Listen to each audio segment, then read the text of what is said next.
So, as Charles indicated, I'm the MPP for Etobicoke Centre, and I'm also Parliamentary Assistant to Minister Deb Matthews.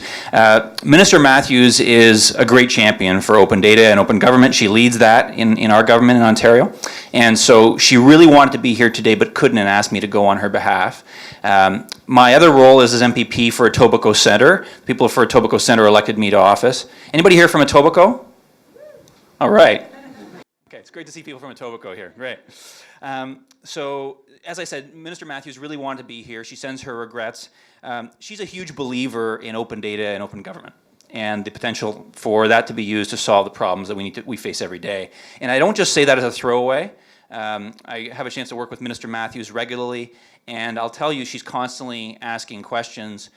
She's also constantly pushing for us in government to use an evidence-based approach to make decisions, but also to make sure that we're sharing information with people so that they can help us make those decisions. And she also wanted me to share with you that she's really excited to hear what you come up with here today. So I'm looking forward to taking that back to her. Before I say a few other words, I just wanted to thank a few other people. I wanted to thank the team at Civic Tech TO for their leadership, time, energy for planning this event today. And I know these events require a great deal of work, so thank you.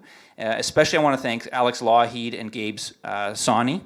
And I'd also like to recognize some officials who are here with us today from the Open Government Office.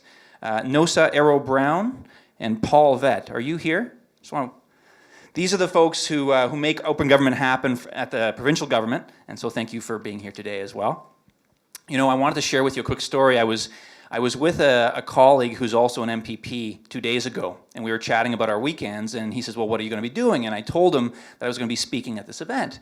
And so he said, so I explained what you're going to be doing here about the hackathon, and he said, so let me get this right. He said, these folks are going to take problems that we're supposed to be solving, right?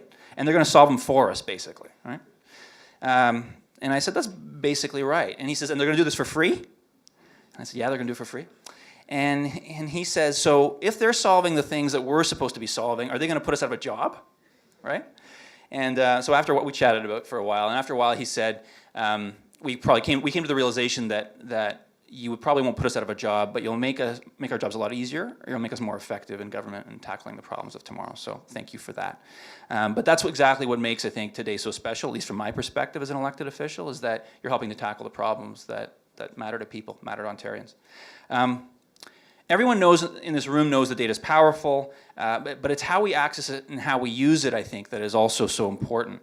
And the provincial government, our government, understands that we do not have a monopoly on the solutions. And we don't have a monopoly on the innovations that are required to find those solutions.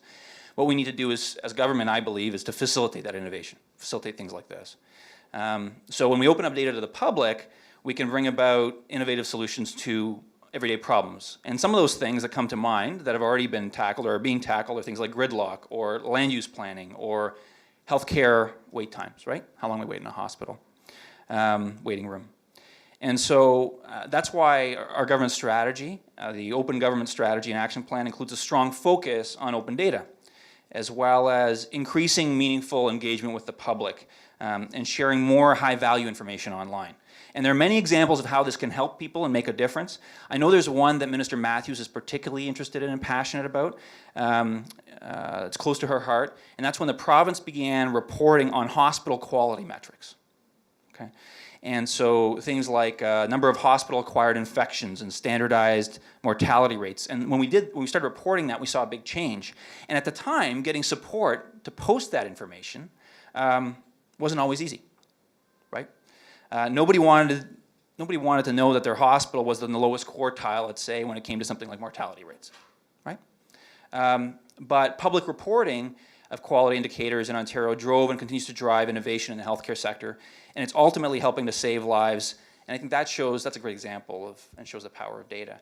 And Charles put in a nice little plug for my private members bill. I wanted to, if I could, reiterate the plug. One of the things that the bill that I've introduced, Bill 127, if any of you are interested, is basically a bill that would help students make informed decisions about what path they're going to take in post-secondary. If we think about your choice in post-secondary, it's probably one of the most important decisions you make in your life, right? I think of it as kind of up there with buying a house or buying a car, or maybe getting married. And those decisions, most of us do a lot of research before we make a decision like that. And so, but we also gather a lot of information as part of that research.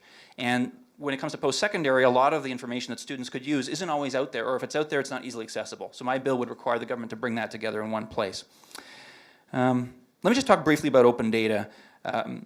Obviously, data can help Ontario, help government, help people make evidence-based decisions, and better outcomes for Ontarians. And one of the things that I think a lot of you are aware of, but I feel compelled to mention, is that we've released more than 400 open data sets online to date. So covering things like healthcare, the environment, infrastructure, transportation, finance, and others. And we're continually releasing more open data sets for public access and use. And this is impressive to me. Maybe this is, you all know this, but this is impressive to me when I found this out, that our open data sets have been downloaded more than 250,000 times and used in a number of innovative ways. One of the ways is the GridWatch app. I don't know if any of you have seen the GridWatch app, but basically this app allows us to see exactly how the province's power is being generated, real time. That's pretty neat, and it even works on my BlackBerry, which is great. The other one that's that I'll highlight is something that helps urban planners gain access to information that helps them determine where there's perspectives for development. It's called the Map Your Property tool. But open data is more than just apps and digital tools. It's also about evidence, about policy, about generating results. And we want to see more of this data being used to drive policies, to drive results. And so that's why the government's developed something called the Open Data Directive. And it makes Ontario's data open by default, basically, which is, I think, really exciting, right? It really turns the table a little bit. It basically requires that all data that we have be made public unless it's exempt for legal, for privacy, for security, confidentiality, or commercially sensitive reasons. And I know that sounds like a number of exceptions, but I'll be honest with you, there's a ton of data out there and that I'm sure all of you would find useful. You know, when we developed this directive, we actually took a new approach in how we developed it. Because we wanted to ensure that it met the needs of the people who use it, people like you folks. And so we were the first in Canada to open up a draft directive for public comment. And so we posted it on Google Docs so people could share their input, et cetera, and that helped shape the directive. And it'll come into effect on April 1st for all government ministries in Ontario and all provincial agencies, which I think is really exciting.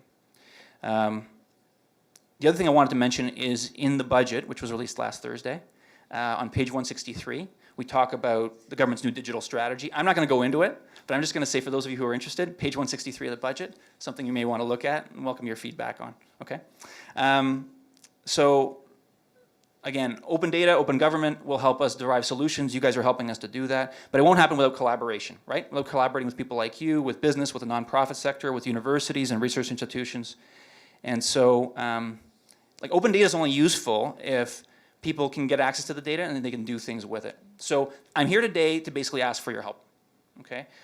Please share with us, please share with government, please share with us how you've been using the data, Ontario data in particular, and what types of data you find most useful or would like to see.